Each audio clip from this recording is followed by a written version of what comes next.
সমাজে সবচেয়ে সুস্বাদু হালিম, রাঁধুনি হালিম। হালিম হোক রাঁধুনি হালিম। আমার মা বোনেরা আছেন, আমার মা বোনেরা আছেন, তারা এখানে এসেছেন, তাদেরকে ধন্যবাদ জানাই, কৃতজ্ঞতা জানাই। আমার মা বোনেদের কাছে করে বলে অনুরোধ করি, আপনারা পালিয়ে বাড়িতে বাড়িতে কাপ্তিদের পক্ষে ভোট চাইবেন। এই সন্ত্রাসীদের প্রতিবাদ স্বরূপ কাপ্তিতে ভোট দেওয়া ছাড়া আমাদের আর কোনো বিকল্প নেই। আমরা দুর্বল নই, আমরা শুধু দুর্বল অবৈধ অর্থের কাছে ঠিক না। অবৈধ অর্থ দিয়ে আর কোনোদিন যাতে টাঙ্গাইলবাসীকে অপমান না করা হয়, তার জন্য আমরা প্রতিবাদ স্বরূপ আগামী 12 তারিখ কাপ্তিস মার্কায় ভোট দেব ঠিক না। প্রশাসনকে জানাতে চাই, ডিসিকে জানাতে চাই, কেউকে জানাতে চাই, নির্বাচনের দায়িত্ব আছেন আপনারা।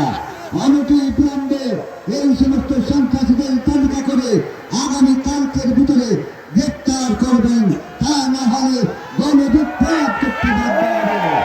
সম্মানিত এলাকাবাসী, সম্মানিত নেতাচার আসনের জনগণ, আপনাদের শুভকামনা করে আগামী 12 তারিখ সকাল 7:30 থেকে 4:30 পর্যন্ত ভোট কেন্দ্র পাহারা দেবেন।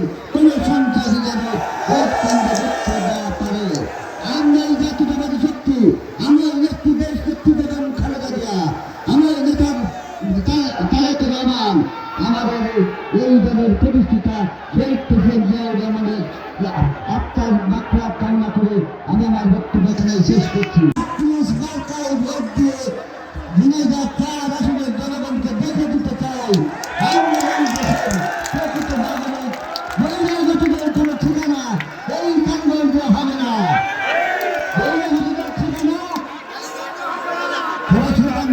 বহিরাগতদের ঠিকানা বহিরাগতদের ঠিকানা টাঙ্গাইলের মানুষ